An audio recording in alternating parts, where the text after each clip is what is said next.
7데이즈 뉴스 오늘의 주요 뉴스입니다. 애틀랜타 거주 한인 남성이 코로나19 구호 프로그램과 관련해 수백만 달러 규모 관련 사기 혐의로 선고를 받았습니다. 앞서 공모자 3명도 징역형을 선고받았다고 조지아주 검찰청이 지난 13일 보도자료를 통해 밝혔습니다. 라이언 K. 뷰캐넌 검사는 올해 55살의 폴곽, 한국 이름은 곽팔석 씨에게 징역 3년 4개월과 보호관찰 3년 그리고 119만 8,300달러를 배상하라고 선고했다고 밝혔습니다. 또 공모자였던 최주수 씨는 지난 2022년 징역 1년 6개월과 보호관찰 1년을 선고받았고 허종선 씨와 김숙희 씨에게는 각각 징역 2년과 1년의 보호관찰을 선고받았다고 밝혔습니다. 곽 씨는 한국에 거주하는 한인들의 신원을 이용해 코로나19 지원 프로그램을 허위로 신청하고 수백만 달러를 불법 수령한 혐의를 받고 있습니다. 폴곽은 자신의 유튜브 채널에서 글로벌 금융 아카데미라는 강좌를 개설해서 50여 개의 동영상을 올린 뒤 미국에서 돈을 벌 수 있다며 한국인 투자자를 모집해오며 이 같은 사기 행각을 벌여왔던 것으로 나타났습니다. 주 검찰청에 따르면 폴곽 씨는 이렇게 해서 받은 지원금으로 주택, 새 채를 구입하고 고급 승용차를 구입하는 등 호화 생활을 즐겨왔던 것으로 조사되었습니다.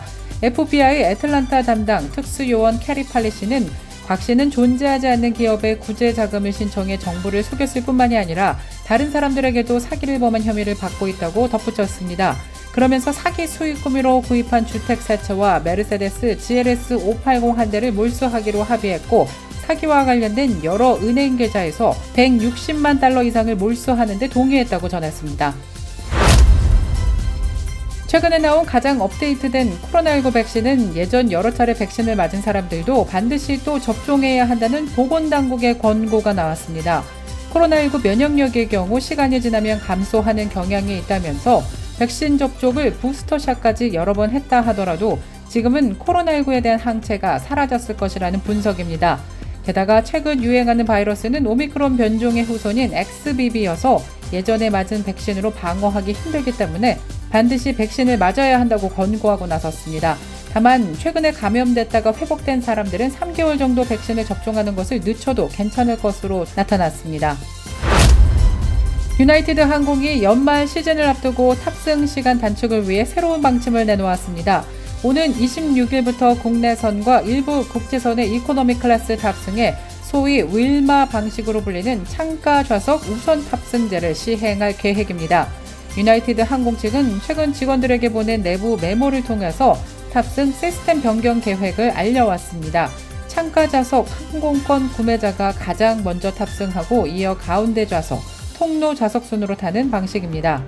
유나이티드 항공은 국내선 4개 노선에서 이 방식을 시범 운영해본 결과 탑승 시간을 최대 2분까지 절약할 수 있었다고 밝혔습니다. 한편 1등석과 비즈니스석은 기존 방식대로 이코노미석에 앞서서 최우선 탑승권을 갖습니다. 아마존사가 텍사스에서 처방약을 드론으로 배송하는 서비스를 시작한다고 밝혔습니다. 아마존은 텍사스주 컬리지 스테이션시에서 처방약 드론 서비스를 시작한다고 18일인 오늘 전하면서 이 지역에 거주하는 프라임 에어 가입 고객은 아마존 약국을 통해 신청한 처방약을 드론으로 배송받을 수 있다고 말했습니다. 배송받을 수 있는 약품은 감기나 독감, 천식과 같은 일반적인 질환에 대한 약부터 500개 이상에 달하며 배송에 따른 추가 비용은 들지 않는다고 덧붙였습니다. 한편 드론에서 물체를 식별하는 데 도움을 주는 카메라가 장착돼 있고 장애물을 피해서 40m에서 120m 사이를 비행하면서 1시간 내 고객의 집으로 배송되는 것으로 알려졌습니다. 공연 관람과 놀이공원 입장 등 오락 비용이 천정부지로 뛰어오른 것으로 조사됐습니다. 월스트리트 저널은 지난 17일 코로나19 이후 오락 비용이 급등하면서 일반적인 미국 가정이 오락을 포기하는 상황까지 발생하고 있다고 보도했습니다. 이 같은 현상을 펌플레이션이라고 규정했습니다. 이는 재미를 뜻하는 펀과 물가 상승을 의미하는 인플레이션을 조합한 신조어입니다. 일명 펌플레이션 현상이 가장 두드러진 분야는 대중음악 공연입니다. 북미 지역을 순회하는 가수들의 공연 입장권 평균 가격은 120.11달러에 달하는 것으로 조사됐습니다. 또 팬들의 수요가 높은 인기 가수의 공연 입장권 가격도 더 크게 올랐습니다. 놀이공원 입장권 가격도 마찬가지입니다. 최근 디즈니랜드와 디즈니월드는 1일 이용권의 가격을 194달러에서 15달러 올리는 등 각종 입장권의 가격을 전반적으로 인상했습니다. 지난해 가격 인상에 이어서 1년 만입니다. 이에 따라 오락에 드는 비용을 줄이거나 아예 오락을 포기하는 미국인도 적지 않은 것으로 조사되었습니다. 이상 오늘의 주요 뉴스입니다.